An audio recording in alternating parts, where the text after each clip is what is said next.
ಈಗಾಗಲೇ ಯಾರ್ಯಾರು D K Shivakumar ಪರವಾಗಿದ್ದಾರೆ ಅವರ ಚಲನವಲಯಗಳನ್ನ ನೋಡುವಂಥದ್ದಕ್ಕೆ ಮುಖ್ಯಮಂತ್ರಿಗಳು ಒಬ್ಬ SP ನೇತೃತ್ವದ ಒಂದು ತಂಡವನ್ನೇ ಮಾಡಿದ್ದಾರೆ.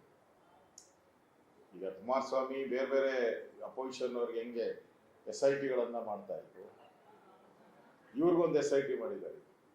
ಕಾಣದ SIT, ಇವೆಲ್ಲ ಕಾಣುವ SIT, ಆದೇಶ ಮಾಡಿ SIT ಮಾಡಿದ್ದಾರೆ. ಇದು ಆದೇಶ ಇಲ್ಲದೆ ಮಾಡ್ತಾ ಇದ್ದಾರೆ. ಯಾರ್ಯಾರು ಹೋಗ್ತಾರೆ, ಎಲ್ಲೆಲ್ಲಿ ಸೇರ್ತಾರೆ, ಇವು ಫೋನ್ಗಳಲ್ಲಿ ಏನೇನು ಮಾತಾಡ್ತಾರೆ, ಫೋನ್ ಟ್ಯಾಪಿಂಗ್ ಅಂತಾನೆ ಹೇಳ್ಬೋದು, ಮಾಡ್ತಾ ಇದ್ದಾರೆ. ಮತ್ತೆ ಅವ್ರ ಕ್ಷೇತ್ರದ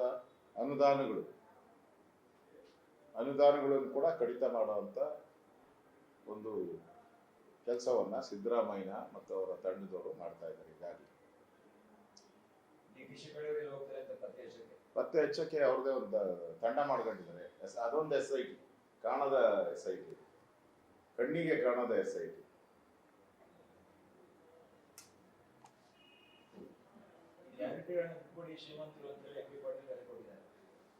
ಅಂದ್ರೆ ಇವ್ರಿಗೆ ಜ್ಞಾನ ಇರಲಿಲ್ಲ.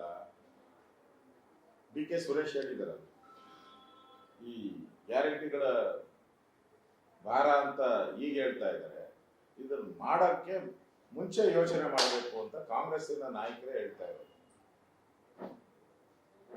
ಭಾರ ಅನ್ನೋದ್ರ ಬಗ್ಗೆ ಬಟ್ ಇದು ಕೇಂದ್ರ ಸರ್ಕಾರದ ಒಂದು ಫಾಲೋ ಮಾಡ್ದಂಗೆ ಕಾಣ್ತದೆ. ಹಿಂದೆ ಗ್ಯಾಸ್ ಸಬ್ಸಿಡಿ ಕೊಟ್ಟಾಗ ಗಿವಿಂಗ್ ಅಪ್ ಅಂತ ಹೇಳಿ ಪಾಲಿಸಿ ನೋಡಿ, ಸಬ್ಸಿಡಿ ಮೊದಲಿಂದನೂ ಕೊಡ್ತಾ ಇದ್ದಾರೆ. ನಾವೇನು ಬಂದಾಗಿಂದ ಕೊಡ್ತಾ ಇದ್ದಾರೆ. ಹಿಂದೆಯಿಂದನೂ ಬಹಳ ಸಬ್ಸಿಡಿ ಬಹಳ ವರ್ಷಗಳಿಂದ ಇದೆ. ಒಂದು 45-50 ವರ್ಷದಿಂದ ಬರ್ತಾ ಇದೆ ಸಬ್ಸಿಡಿ. ಅದರಲ್ಲಿ ಹೇಳಿದ್ರು, ನರೇಂದ್ರ ಮೋದಿ ಕರೆ ಕೊಟ್ಟರು, ಯಾರು ಮಾಡಿ ಅಂತ ಹೇಳಿದ್ದಾರೆ. ಅದು ನಾವು ಮಾಡಿದ ಯೋಜನೆ ಅಲ್ಲ, BJP ಮಾಡಿದಂತ ಸಬ್ಸಿಡಿ ಯೋಜನೆ ಅಲ್ಲ. ಹಿಂದೆ ಇತ್ತು, ಹಿಂದೆ ಕಾಂಗ್ರೆಸ್ ಅವರೇ ಮಾಡಿದ್ರು. ಈಗ ಇವರೇ ಮಾಡಿದ ಯೋಜನೆ ಅವಾಗ ಹೇಳ್ಬೋದಾಯ್ತಲ್ಲ.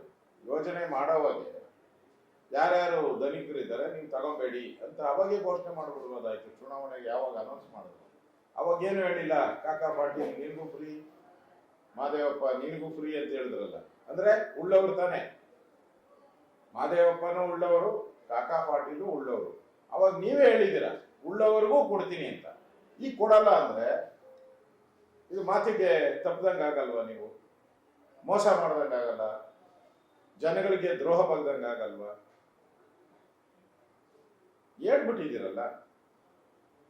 ನರೇಂದ್ರ ಮೋದಿ ಏನಾನ ಈ ತರ ಯೋಜನೆ ಮಾಡುವಾಗ ಏನಾನ ಹೇಳಿದ್ರ? ನಾವೇನು ಯೋಜನೆನೇ ಮಾಡಿಲ್ಲ.